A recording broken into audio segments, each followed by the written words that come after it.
So students, determinant of A I B, यानी कि determinant of A1B, determinant of A2B, determinant of A3B, जिसको हमने generalize किया कि AIB, where I start from 1 to end at N, 1 to N।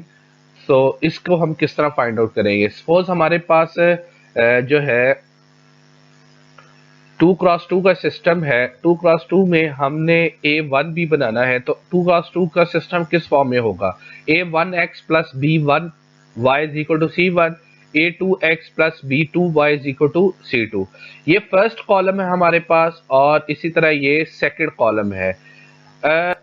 First column with respect to x या x1 है, और second column with respect to variable y या x2 के लिहाज से है।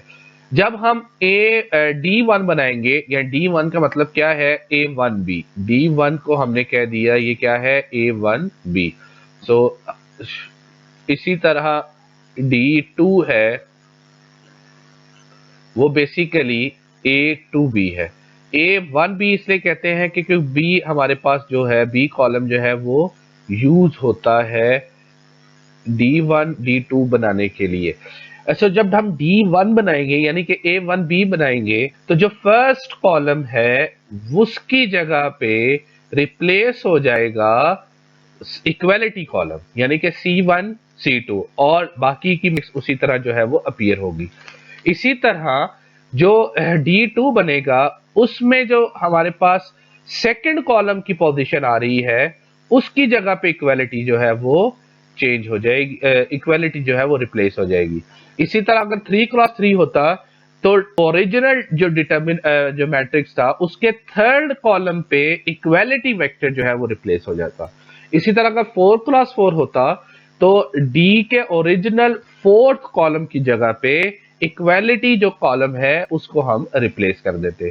सो x का फॉर्मूला क्या बन जाएगा? D1 ओवर D, यानी कि determinant of A1B over determinant of D, and y is equal to D2 over D, यानी कि determinant of A2B over determinant of A।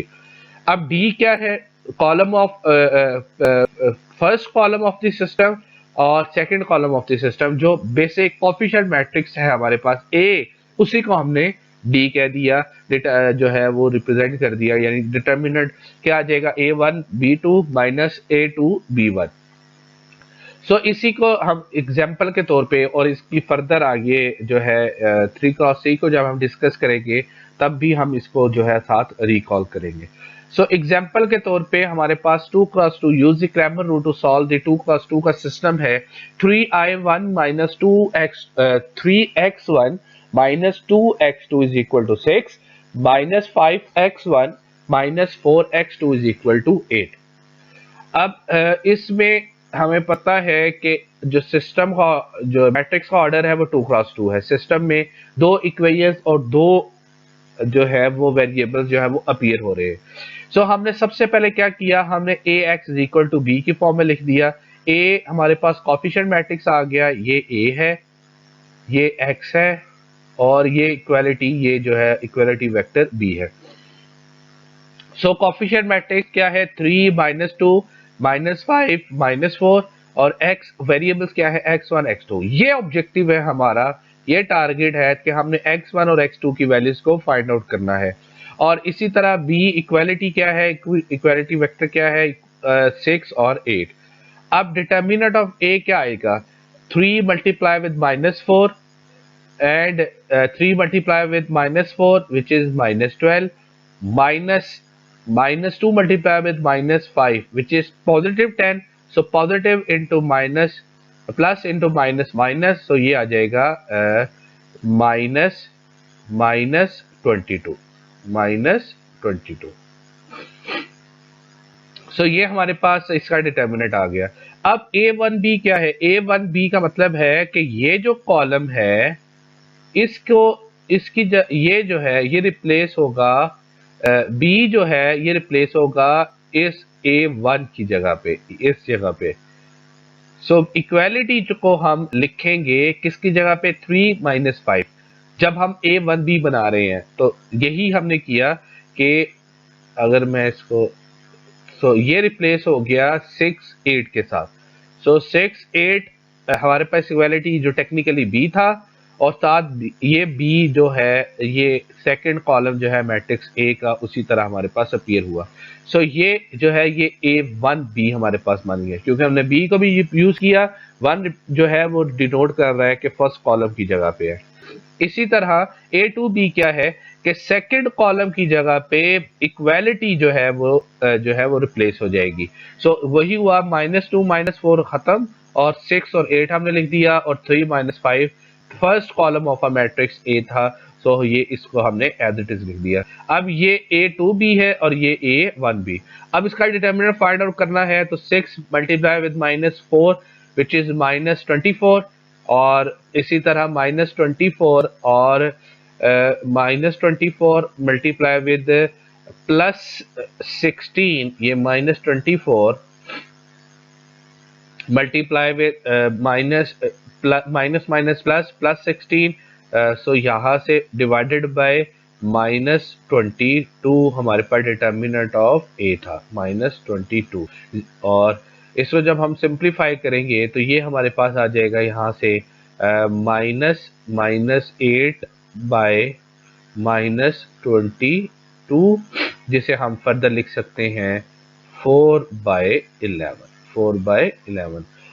इसी तरह फिर x2 की वैल्यू क्या आ जाएगी, डिटर्मिनेंट ऑफ A2B, डिटर्मिनेंट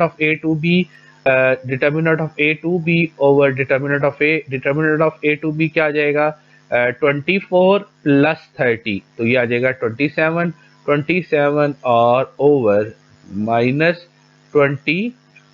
सो ये x1 और x2 की वैल्यूज को हम इस तरह फाइंड आउट कर लेंगे। सो इसी तरह अगर x3 होता तो x3 को भी हम सिमिलरली x3 को जो है वो A3B बनाते हुए फाइंड आउट कर सकते थे। सो यही हमारी नेक्स्ट एग्जांपल है 3x3 की। क्रैमर रूल को 3x3 में किस तरह लिखेंगे, इसी तरह स्टूडेंट्स क्रैमर रूल को 4x4 के लिहाज से भी हम सॉल्व कर सकते हैं। लेकिन ये है इसमें कि जितना हम इसका ऑर्डर जो है वो बड़ा करते जाएंगे, सिस्टम का जो ऑर्डर है वो बड़ा होता जाएगा, ग्रेटर होता जाएगा, तो उस केस में हमें मैन्युअली सॉल्व करना थोड़ा सा जो है वो डिफिकल्ट होगा। सो इस एग्जांपल में जैसे मैंने पहले बताया 3x3 की है, तो 2x + 3y - 5 is equal to 1, x + y - z is equal to 2, 2y + z is equal to 8।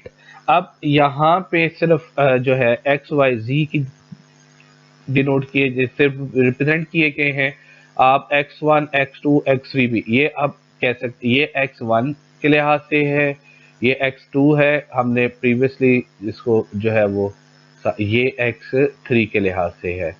अब इसका कोफिशिएंट मैट्रिक्स जो है a जो है वो क्या बनना चाहिए, ये जो डी जो हमने रिप्रेजेंट किया है, ये 2 1 0 3, चूंकि थर्ड इक्वेशन में x का कोफिशिएंट 0 है, सो सेकंड कॉलम में 3 1 2, ये 3 1 2, और -5 -1 1, ये हमारे पास जो है बेसिकली अगर इसको हमने डायरेक्ट डिटर्मिनेंट फाइंड आउट किया है, हमारा बेसिक क्या था, ax = b।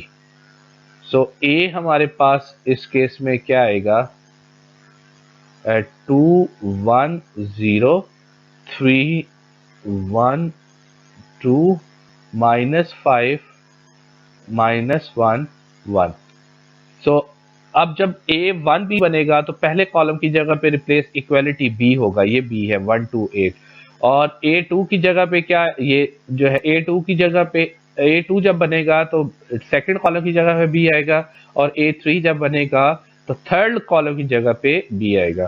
सो वही हमने क्या किया, डी सिंपल जो है जो है वो डिटर्मिनेंट का हमने मेथड जो है वो पढ़े थे, हम इसको 2 को कंसिडर कर लें, और ये वाली कॉलम और फर्स्ट रो को एलिमिनेट कर दें, बाकी का डिटर्मिनेंट, देन इसी तरह -3 सेकंड कॉलम फर्स्ट रो को एलिमिनेट कर दें, बाकियों का डिटर्मिनेंट, एंड देन ये यहाँ पे -5 है तो -5 थर्ड कॉलम और फर्स्ट रो को एलिमिनेट कर दें, बाकी का डिटर्मिनेंट, तो ये हमारे पास -7 आ जाएगा। लास्ट क्लास में हमने डिटर्मिनेंट्स को पढ़ा था, तो यहाँ पे अब दोबारा रिकॉल करने की ज़रूरत नहीं है। और इसी तरह फिर जब जैसे मैंने पहले बताया कि A1B क्या बनेगा, फर्स्ट कॉलम की जगह पे first column of matrix A की जगह पे इक्वालिटी B आ गया, ये B है। इसी तरह A2B क्या बनेगा, सेकंड कॉलम की जगह पे B आ जाएगा, और इसी तरह A3 में क्या, थर्ड कॉलम की जगह पे B आ जाएगा। अब हमने बेसिकली करना क्या है कि हमने इनकी जो है डिटर्मिनेंट को फाइंड आउट करना है। सो डिटर्मिनेंट को हमने जो है वो पहले डिस्कस किया था। सो डिटर्मिनेंट ऑफ डी जो है वो -7 आ गया, और इसी तरह डिटर्मिनेंट ऑफ A1B, जैसे कि यहाँ पे dx है, ये भी -7 आ गया। डिटर्मिनेंट ऑफ A2B जो कि dy से रिप्रेजेंट किया गया है, -21 आ गया, और dg जो है वो 14 आ गया। आप प्रीवियस लेक्चर से जो है वो दोबारा इसको वेरीफाई कर सकते हैं। सो टेक्निकली अब x1 या x की जो वैल्यू है वो क्या आनी चाहिए, determinant of A over determinant of A1B, यानी कि यहाँ पे बनेगा d ओवर dx। सो यहाँ पे आ गया -7 ओवर -7। सो इसका मतलब है कि x की वैल्यू क्या आ गई, 1।